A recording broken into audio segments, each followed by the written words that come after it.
أعوذ بالله من الشيطان الرجيم بسم الله الرحمن الرحيم الحمد لله رب العالمين والصلاة والسلام على سيدنا محمد وعلى آله وصحبه أجمعين سبحانك لا علم لنا إلا ما علمتنا إنك أنت العليم الحكيم رب اشرح لي صدري ويسر لي أمري واحلل عقدة من لساني يفقه قولي أما بعد.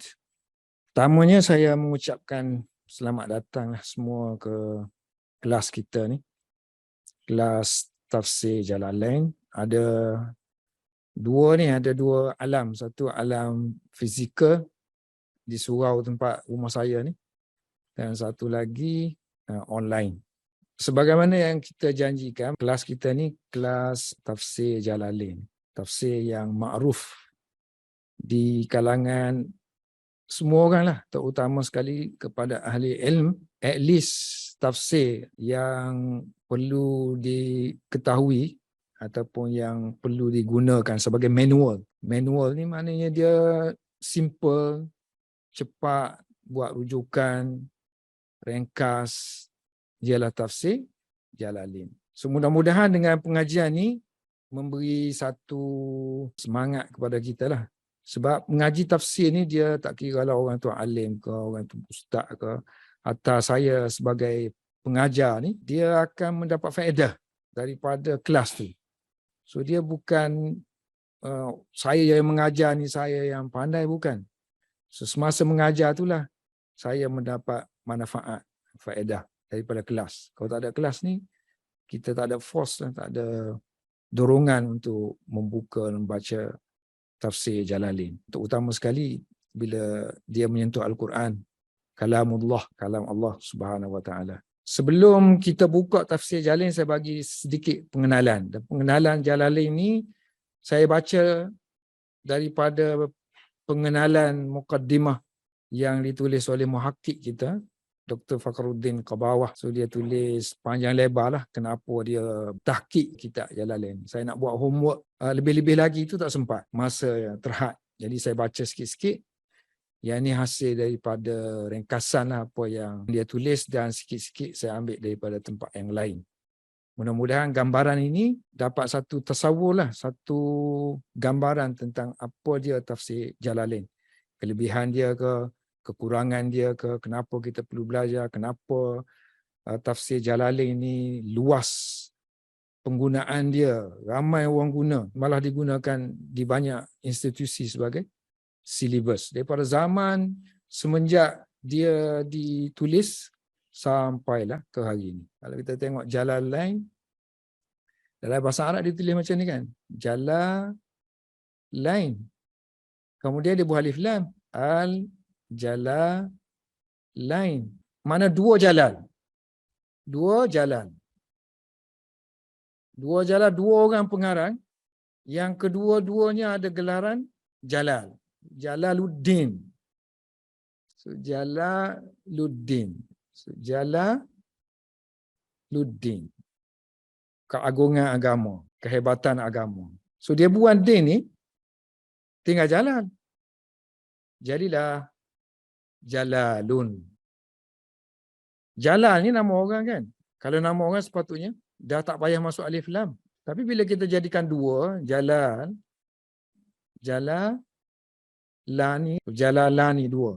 So dia dah jadi nakirah dah. Dah jadi umum. Dia tak boleh spesifik kepada orang yang tertentu sahaja. So proper name, bila dia jadi nakirah, so untuk kita khaskan dia, kita boleh masuk alif lam. So jadilah Al-Jalalain ni. Dua orang jalan tu. Yang ni Jalaluddin Mahalli. Satu lagi Jalaluddin Suyuti. Dua orang pengarang. Satu nama dia Jalaluddin Mahalli. Satu Jalaluddin Suyuti. Ini gelaran je. Nama dia sebenar lain. Terkenal dengan Jalaluddin.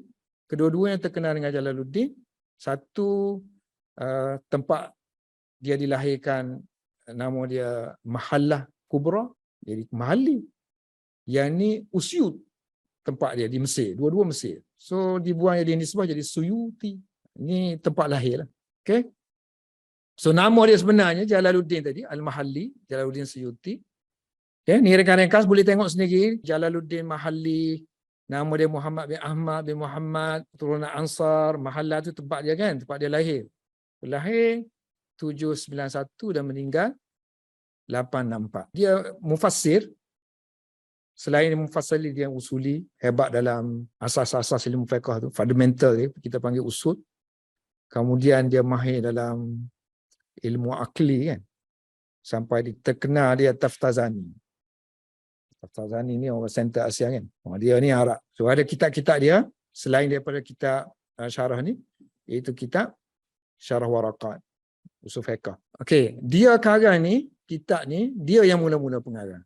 Kemudian selepas tu dia karang tak habis. Separuh aja meninggal. Sebab dia meninggal 6 tahun kemudian disudahkan oleh anak murid dia Jalaluddin As-Suyuti. Imam Suyuti ni di Malaysia ni makruf. Itqan. Kitab Itqan. Malah banyaklah kitab dia karang ni. Kalau dikira tu sampai 900. Sebab apa? Sebab bila dia umur 40 tahun, dia dah berhenti daripada kegiatan dunia, dia nak uzlah mengarang kitab ibadat je. So dia ada masalah tulis kitab dengan panjang, dengan banyaknya. Okey, kita tengok pengarang asal kitab Jalalain ni yang saya sebut tadi, Jalaluddin Mahalli kan. So bila dia karang tu, mula-mula dia start dengan surah Al-Kahfi, bukan dengan Al-Fatihah. Tengah-tengah sampai Qul a'udzu birabbin nas, kemudian dia start dengan Al-Fatihah, lepas tu dia pergi kepada Al-Baqarah sampai ayat yang ke-26, meninggal dunia. Lepas tu anak murid dia Jalaluddin Suyuti. Ni semua orang Mesir belakang. Semua ulama-ulama Mesir. So disambung oleh Imam Suyuti. Sebab tu setengah-setengah manuskrip Jalalain. Okey, 6 tahun selepas kewafatan Mahalli. Masa yang dia ambil 40 hari je. Imam Suyuti. Lepas tu setengah-setengah orang kan, ulama-ulama bila dia baca Jalalain, dia kata, Allah, aku ni umur 40 tahun tak ada buat apa lagi. Kan, dia umur 22 tahun. Masa tu umur 22 tahun. Tulis kitab sambung yang guru dia tulis tu 40 hari sahaja.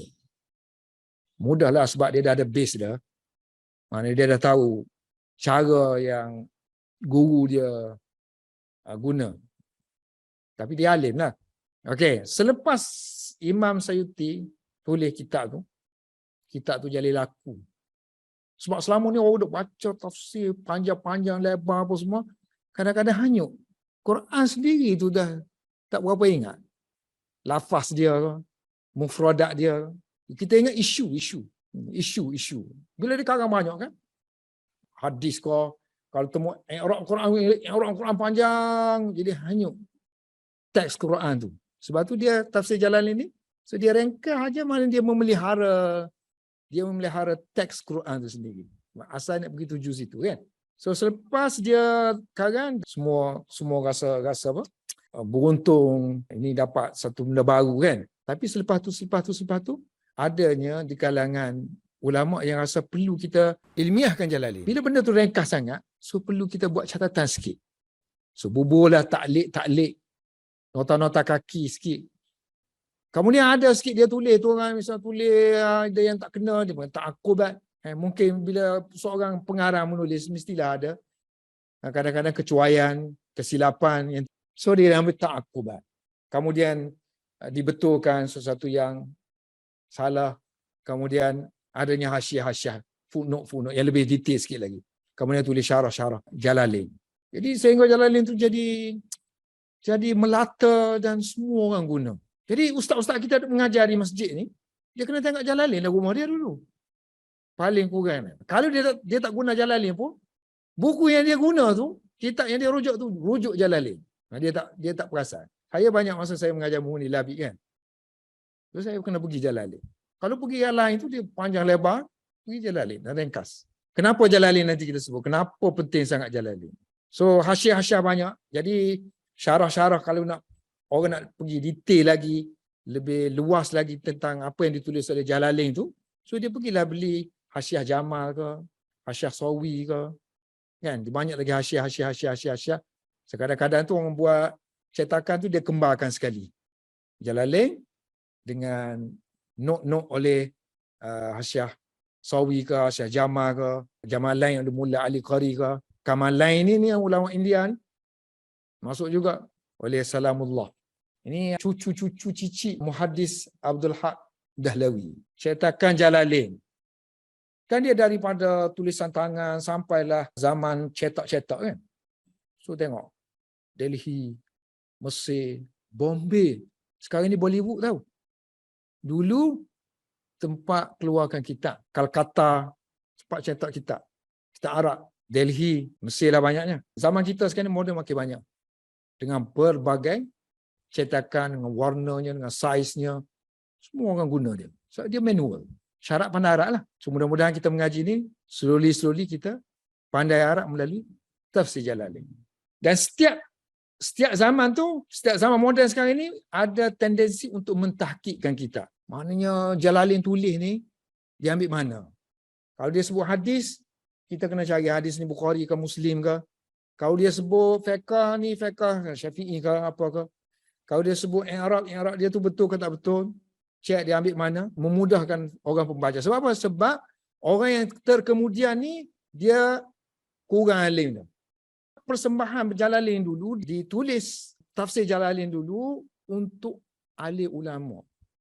Dulu. Untuk ahli ulama. Sebab dulu orang semua belajar agama belaka. So, tak perlu jelas. Tak perlu sebut ni hadis Bukhari. Dia orang dah belajar ada Bukhari. Dan ni ada hadis sekian-sekian dalam mana-mana. Tak perlu sebut. Ni Israiliyat ni ada sekian-sekian di sekian-sekian tempat. Tak perlu sebut. So kalau kita sekarang ni, kalau Israiliyat, so kita tak tahu ini Israiliyat ke ataupun ini hadis Nabi. So kena ada footnote. Kena ada tahqiq, beritahu kepada generasi barulah. Terutama sekali orang yang lemah-lemah macam kita ni. Tafsir Jalalain yang kita guna nanti ialah yang ditahqiqkan, maknanya disemak oleh Dr. Fakhruddin Qabawah. Dia sendiri pun mengaji belajar tafsir Jalalain dulu. Jadi siapa yang mengaji Jalalain dia akan terasa. Bila dia alim dah, dia dapat ilmu banyak, baru dia terasa. Dia akan rasai. So, bila kita banyak knowledge, so kita nak yang ringkas supaya tak celaru kita banyak kan. So kita akan kembali balik kepada kitab yang mudah, ringan. Dan kadang kita nak beri khidmat, nak beri sumbangan. Macam dia buat sumbangan ialah dengan dia buat tahqiq, semakan atau elok-elok supaya orang yang terkemudian ni mendapat faedah yang maksimal lah daripada pembacaan dia terhadap kitab Jalalain. Berapa lama dia ambil masa? 15 tahun. Kita duduk sejam je sini. Seminggu sekali. Dia 15 tahun. Kemudian setiap kali dia nak tulis, dia berwuduk. Setiap kali dia select page baru, dia akan mengucap syukur, Alhamdulillah, aku memuji Allah Subhanahu Wa Taala kerana berjaya tulis satu page. Maknanya macam kita belajar ni kena ada sifat rohani lah. Kan? Barulah dapat pahala. Kalau semata-mata nak dapat ilmu, nak baca bacaan tu, baca mana-mana pun boleh baca kan. Tapi kalau kita niat duduk dalam majlis ni ialah bila duduk dalam majlis, so ada para malaikat, adanya pengampunan, adanya keberkatan, hanya tu yang kita nak kan. Baca seorang-seorang ni kadang-kadang kita seorang aja kalau kita lemah iman, kalau ramai-ramai ni adalah bantuan rohaninya. So 15 tahun sentiasa berwuduk. Macam Imam Bukhari lah kan. Setiap kali nak tulis sebuah hadis, mandi dan solat 2 rakaat. Buat tesis sekarang ni. Dia pening kepala ada lah kan. Pergi makan kedai mamak. Okey, tafsir dia ada perkembangan dia. Kalau zaman awal-awal tafsir dia reka-reka je. Reka. Kemudian mulalah panjang. Bila ringkas, bila zaman berlalu orang mula tak faham. So kena tokok tambahkan. So, bila tokok tambahkan, so jadi masalah pula. Kan, terlalu banyak. Ada pula tukar ringkas pula. Dia gitulah setiap zaman ilmu. Kalau pendek, dipanjangkan. Kalau panjang, diringkaskan. Dan setiap tafsir ni terpengaruh dengan suasana. Semasa pengarang menulis bi'ah dia. Pemikiran waktu tu. Politik waktu tu. Zaman kita kan banyak siasi tafsir tulis kan. Kerana politik, tak ada negara Islam, tak ada khilafah. So nak pergi, apa orang kata ni tafsir siasi. Kan? Approach nak pergi kepada siasi. Kalau awal-awal tafsir dulu, pakai sanad-sanad semua sahih-sahih. tafsir tabi'in, tafsir sahabat. Ringkas-ringkas je kan. Yahudi pun ada waktu tu. Nasara ada, so tak pening kepala sebab dah ada Nasara, ada Yahudi. So bila zaman dah mula mula campur masukkan ilmu macam-macam tu. So, campur aduk antara mana yang sahih, mana yang tak sahih. So kita tak boleh nak kenal. Sebab zaman. Maksud dia sebab itulah kita kena mengaji kitab yang ada tahqiq. Tahqiq yang sungguh-sungguh lah. Bukan tahqiq yang nak jual untuk kedai, dia tulis tahqiq. Orang pun belilah tahqiq. Tak ada tahqiq apa pun. Dia nak laku kan. Okey. Tafsir Jalalain kita ni based on what? Maknanya sumber dia tu. Mereka ambil di mana? Setiap orang nak tulis kitab ni, dia mesti bersandarkan kepada sesuatu lah. Yang orang tulis dah. Sama ada dia nak ringkaskan ke, ataupun dia nak ambil beberapa ilmu yang ada dalam tu, dia nak buat yang baru. Dulu tafsir, ada satu tafsir nama dia tafsir Kabir dan tafsir Saghir, yang ditulis oleh seorang ulama, nama dia Kawashi. Yang ni yang dijadikan base utama. Sandaran utama oleh Jalaluddin Mahalli dan Jalaluddin Sayuti. Dia mesti kena ikut guru dia kan, supaya tak lari dia punya manhaj penulisan tu. Sebab tu tafsir kalau tak tulis nama tu kan, kita ingat sama aja. Sebab dia punya daripada awal sampai akhir tu pendek-pendek gitu aja. Ada cara dia menjelaskan mufradat kalimat, apa makna ni, kemudian nahwu sarah sikit, balaghah sikit kan. So dia lebih kurang sama aja. Semuanya tafsir-tafsir yang ringkas, macam tafsir Wahidi, panjang sikit Baidawi, kemudian Ibnu Katsir.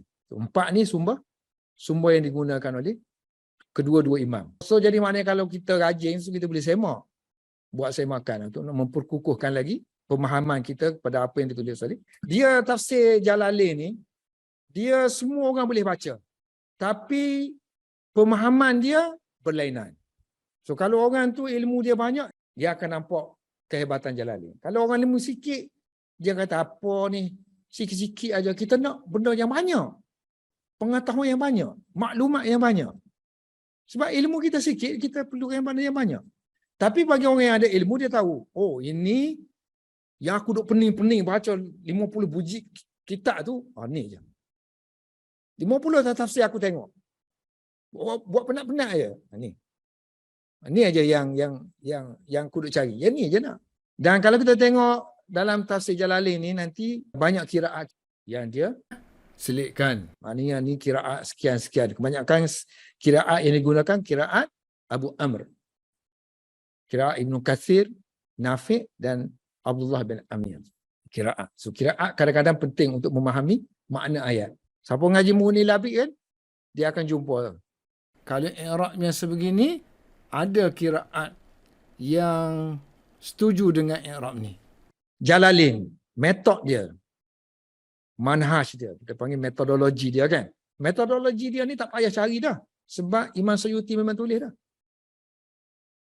Imam Suyuti memang cakap dah awal-awal lagi, dia kata manhaj yang digunakan ialah manhaj ijaz, ringkas. Kemudian kalau ada pendapat-pendapat yang macam-macam tu, dia pilih pendapat yang mana paling rajih, paling kita panggil paling tepat lah. Ini dakwaan dia aja kan, sebab kemungkinan dia kata rajih, tapi tak. Kalau ijaz tu memang ijaz lah, ringkas semua. Kiraat, dia panggil kiraat masyhur kan. Tapi kadang-kadang ada juga kiraat yang tak masyhur. I'rab.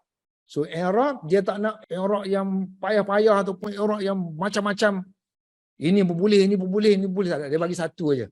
So i'rab ni penting untuk memahami makna ayat tu. So kadang-kadang kita tak faham ayat ni apa maksud dia. Itu kena guna senjata i'rab. Confuse. Kadang ayat Quran kan, yang depan tak belakang, belakang tak depan. Kemudian tak di tengah pun ada. Kemudian adanya ayat lain yang duduk tengah-tengah pula mengganggu antara min kalimah. So semua tu kalau kita tak tahu ayat ni, kita tak dapat dah memahami teks Al-Quran, khususnya untuk orang yang tahu bahasa Arab, sikit-sikit. Dan banyak-banyak. Banyak-banyak pun ada penting juga. Sebab Quran ni diturunkan zaman dahulu. Kalimat dan uslub dia pun zaman dahulu. Jadi dia punya uslub Quran ni lain daripada yang lain. Okay. Yang ni kita dah sebut. Awal-awal dulu Jalalain memang ditulis untuk para alim ulama. Jadi dia tak ada masalah pada waktu tu. Zaman kita sekarang ni kita berasa terkejut. Oh, dalam Jalalain ada Israiliyat. Oh, dalam Jalalain ada sekian benda yang negatif kan. Padahal dia ditulis untuk ahli ulama yang sudah pun mengetahui semua perkara, mana saking, mana sahih, mana tak. Untuk zaman kita memang kena sebutlah. Okey, dalam Jalalain ada beberapa perkara lah. Tadi kita dah sebut manhaj dia kan. Ijaz, qiraat dia sebut. So antara perkara yang sulit dalam Jalalain ni kadang-kadang ada dia guna istilah-istilah yang khusus terhadap ilmu-ilmu yang tertentu. Tapi tak banyaklah sebab Jalalain ni kalau buang semua orang kata satu surah berapa je. Jadi dia kata kalau kita buang semua ayat Al-Quran, campur dia semua tu berapa aja. Dia punya ayat tu berapa page aja Jalalain ni. So dia sikit sangat je. So sikit sesuai lah untuk buat silibus. So kalau kita maraton satu hari ya. Hari tu berapa tahun kita gitu. 1 tahun ke 2 tahun? Setahun 4 bulan. 1 jam 1 hari 4 kali seminggu. Saya buat maraton dengan Haji Yusof itu. Setahun lebih. Hari-hari 4 kali seminggu. Depan-depan. Kalau maraton baru habis. Kalau saya belajar dulu, maraton juga. 2 orang guru. Kena 2 orang guru. Kalau tidak, guru tu penat hari-hari dia. So 2 orang guru. Baru selesa habis dengan cepat. Hari-hari. Kecuali hari Jumaat. Setahun habis. Itu pun dia cakap banyak-banyak lah. Sembang banyak. So kalau dia baca-baca aja, tak ada lah. Sekejap je. 1 jam je lah. 1 jam 1 hari maraton.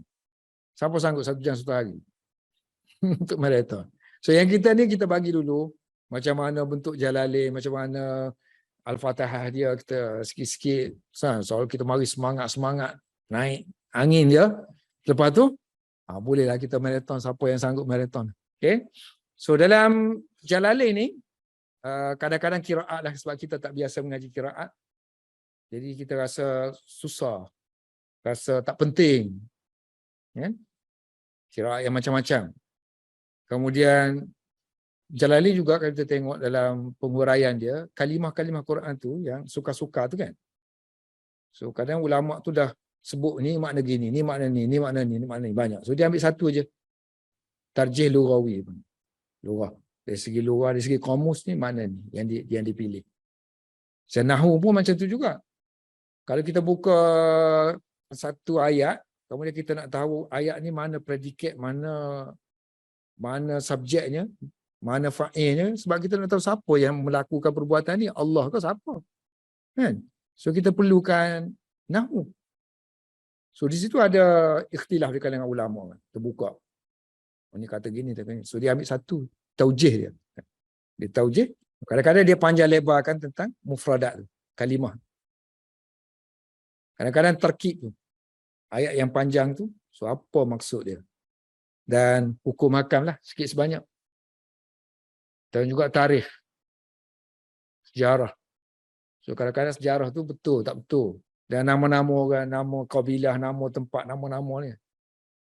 Yang ada dalam, disebut dia dalam Jalalain. Yang perlu kepada tahqiq lah. Perlukan kepada nota penjelasan oleh orang yang tahu. Sebab tu saya pilih tadi, tahqiq Qabawah. Dr. Fakhruddin Qabawah. Kalau di Malaysia, kita jadi silibus di pondok-pondok lah.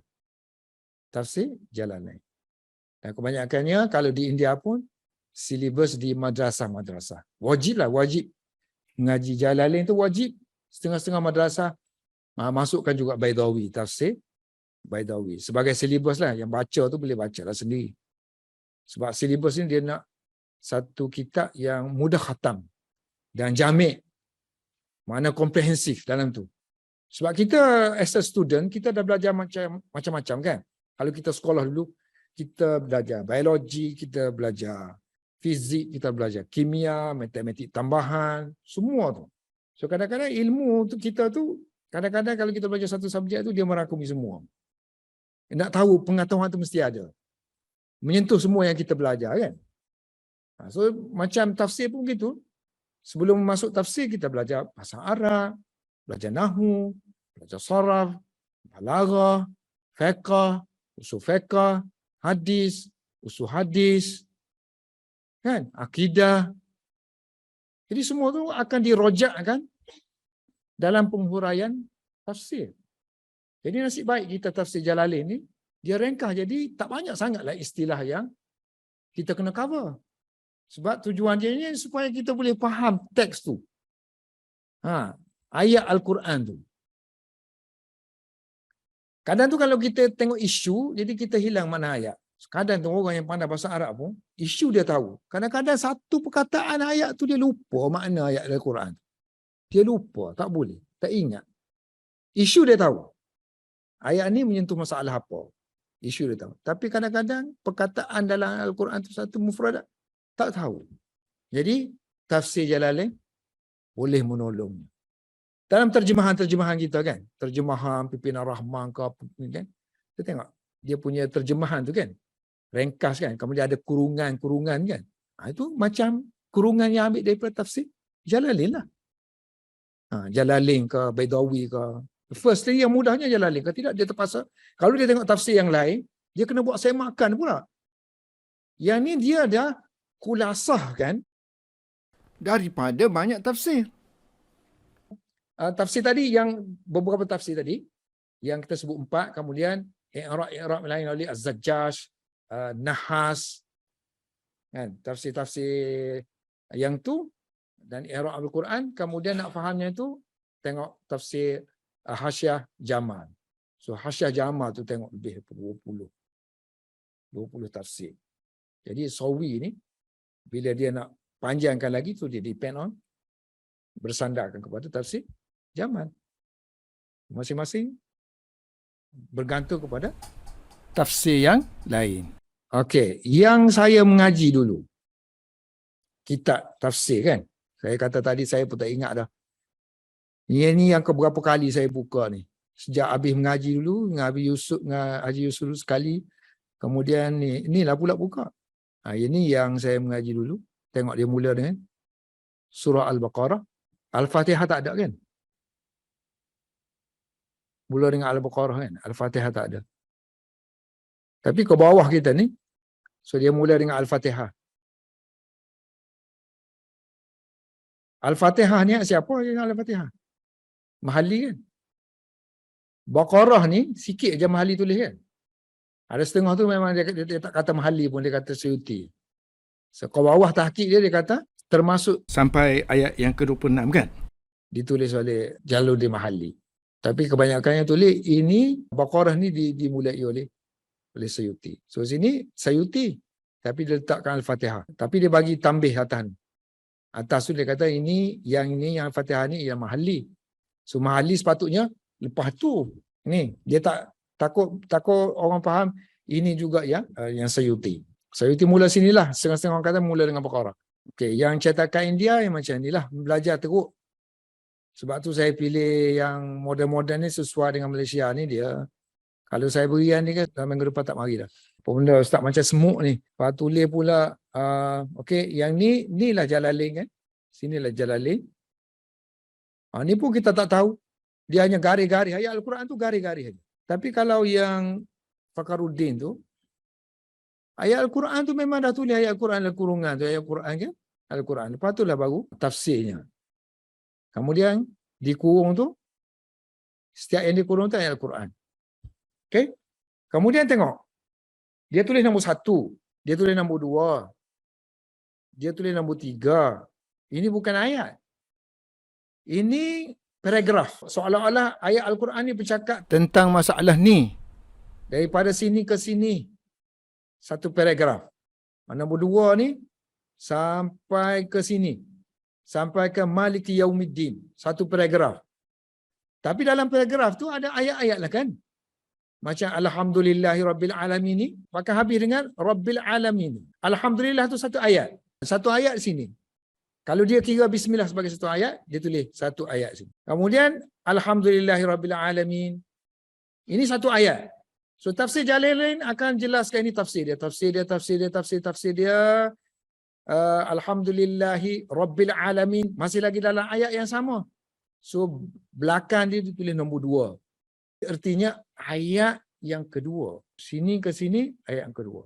Kalau dulu tak ada, sendiri-sendiri faham. Sebab yang baca ni semua hafiz. Zaman dia tu zaman semua ulama hafiz. Zaman sekarang semua habis. Semua habis. Dia hafal Quran pun tak ingat jadi habis. Tak boleh nak jaga. Hafal boleh. Nak jaga tak boleh. Habis. So, bukan kita aja kan yang tak hafal Quran. Orang yang hafal Quran pun kena tanda-tanda. Tak ingat. So, orang dulu dia istihdar. Cekap. Okay? So, Ar-Rahmanir Rahim. Ayat ketiga kan. Dan dia akan syarah. Tengok. Syarah dia sikit aja. Sini ke sini aja. Sini ke sini saja. So bagi orang yang ada ilmu, dia suka. Dia suka sebab dia nak yang satu yang ringkas. Sebab dia dah ada knowledge dia. Misalnya dia sebut satu perkataan. Perkataan dia buat keluar tu. Oh, aku takjub lah dia buat keluar perkataan ni. Aku terfikir-fikir nak tulis juga. Tapi tak ada idea. Macam mana dia boleh ada idea tulis macam tu? So dia ada knowledge. Jadi orang yang menggunakan jalan ini hanya orang panggil apa? Yang manikam tu. Jauh hari juga yang mengenal manikam. Ilmu Quran ni, kita kena banyakkan ilmu lain. Ilmu nahu kuat, ilmu sarah kuat, ilmu syair kuat, ilmu hadis kuat. Barulah selesa, baca tu selesa. So kita orang awam tak, kita guna standard awam kita tu. Level dia. So, semua orang dapat manfaat. Macam kita student dulu belajar, tak tahu apa pun. Terjemah aja. So, level kita waktu tu. So, bila kita ada knowledge sikit, ulang balik tengok. Barulah hangguk kan. Okey, Fatihah hanya sini ke sini aja. Habis. Sini ke sini saja. Tapi kalau hurai, hasyiah tu berjilid-jilid lah pulanya. So kita tak naklah hurai panjang-panjang sebab kita nak faham Quran aja.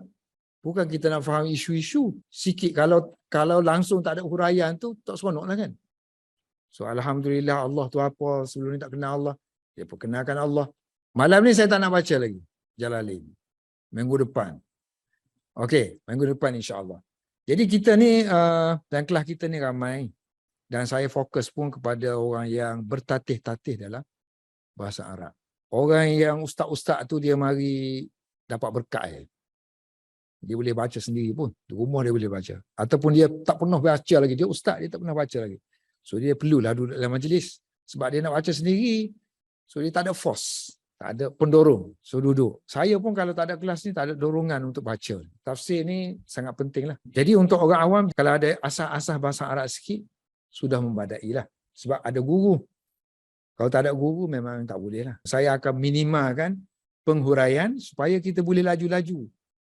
Laju-laju dan kita pentingkan tengok sebelah sini. Kau bawah sendiri pun, dia tak nak kita hanyut tau. Motif kita utama, kita nak tengok Quran tu. Ni Alhamdulillahi Rabbil Alamin. Kita tengok sini. Kalau kita tengok sini, hanyut. So kita kena tengok matan. Yakni mashaf Quran tu sendiri. Sini. Yang ni utama. Supaya kita baca, kita faham. Alhamdulillahi Rabbil Alamin. Ar-Rahmanir Rahim. Maliki Yaumiddin. Ada maklumat sikit tengok sini. So kalau nak lebih sikit lagi ada kata ada sini. Kamu tengok sini lah sikit. Lebih sikit. Jangan kamu tengok yang besar-besar. Kalau tengok besar-besar tak habis. Nanti kamu timbul banyak masalah. Kamu fikir, betul ke dia cakap ni? Yang ni melegek pula. Yang ni tak faham pula. So kami belajar dulu, at least sebenarnya untuk guru kita, paling tinggi pun dia hurai yang, dia tak baca lah yang ni. Tapi semasa dia hurai tu kita perasan, bila kita balik bilik, yang ni. Kita baca yang ni, faham. Sebab dia dah hurai. Semasa penghuraian dia tu, walaupun dia tak baca sini, tapi note tu dia tengok. So dia huraikan. Jadi cepatlah dalam masa 1 tahun tu boleh habis. Kita seminggu sekali, mudah-mudahan juz amma. So kita boleh habis dalam beberapa bulan ke. Kemudian kita pergi surah-surah ke. Surah-surah Al-Mulk ke, Yasin ke yang kita biasa. Dan supaya baki hidup kita ni, so kita baca Al-Quran, baca surah-surah juz amma ke untuk imam baca ke. Selain daripada kita dapat daripada terjemahan tu, kita dapat daripada tafsir Arab sendiri. Arab sendiri dia lain daripada terjemahan Melayu, dia lain. Perasaan dia tu lain. Satu perkataan yang kita tengok, tafsir ni, dia sebut, contohnya kan, Alhamdulillah, kemudian dia sebut thana. Bahasa Arab tu thana, dia lain dah. Puji, sebut bahasa Melayu tak seronok. Sebut sana, bahasa Arab seronok. Sebut mustahik, seronok. Di hati. Sebut alamun, seronok. Sebut Allah tu sebagai ma'bud, seronok. Kalau Allah yang disembah, tak seronok. Perkataan ma'bud, seronok. Seronok sebut. So dia ada feeling. Sebab itulah, dia hurai tu sikit-sikit kan. Tu sikit-sikit, tapi makna dia tu dalam. Makna dia dalam. Di manalah tahu kan, ramai-ramai ni, dia mengaji, dia kata, Ustaz, kita belajar sekali seminggu, tak seronok lah. Hari-hari lah Ustaz. Oh, hari-hari. No, hari-hari lah. Saya ni umur sekian-sekian, kalau saya seminggu sekali tak habis, saya mati tak habis Quran, saya tak nak Ustaz. Saya nak habis. Ketika Allah bagi umur saya ni, segar lagi ni, mata cerah lagi ni, kecil mani pun sikit-sikit aja ada kan, saya nak habiskan. Macam Haji Yusuf kan? So Haji Yusuf dia kata gitu, dia nak mengaji juga, seumur hidup dia nak habis Quran. Sungguh Haji Yusuf, nak datang hari-hari. Saya bagi ni masa. Boleh, dia mari daripada Bukit Beruntung. Ke rumah saya ni 1 jam. Setiap hari. Drive. Masa tu umur dia 60. Boleh habis. Jadi puas hatilah kan. Kita habis tafsir Quran. Dan bahasa Arab dia bukan bahasa Arab sastra. Bukan. Macam ni, darabu je. Boleh habis. Boleh habis. Yang mana faham tu, faham. Yang tak faham, jalan je. Yang penting kita satu round mengaji Quran dalam bahasa Arab. Tafsirnya Arab. Kalau ceramah kita dah dengar dah. Ustaz-ustaz mengajar, tazkirah semangat kan. Lepas dapat semangat ni, cuba yang ni pula. Mudah-mudahan lah. Itu memerlukan kekuatan yang luar biasa lah. Minta doa lah. Tahajud minta doa. Allah Subhanahu Wa Taala untuk saya juga. Nanti anda semua nak saya pula. Boleh ke? Saya ni sanggup ke tak? Doa untuk ustaz jugalah.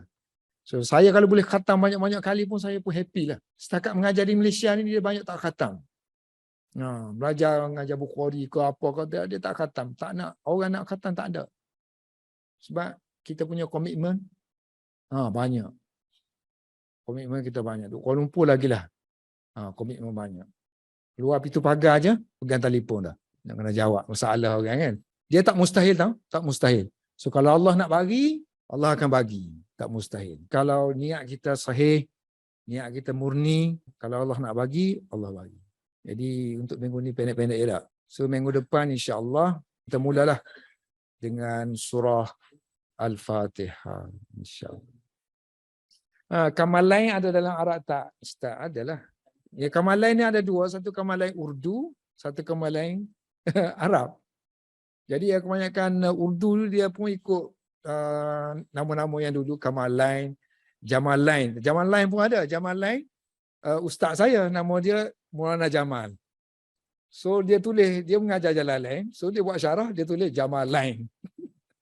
Nama dia jadi Jamal lain, 2 Jamal pula.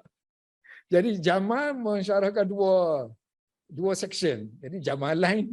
Wallahu a'lam bissawab.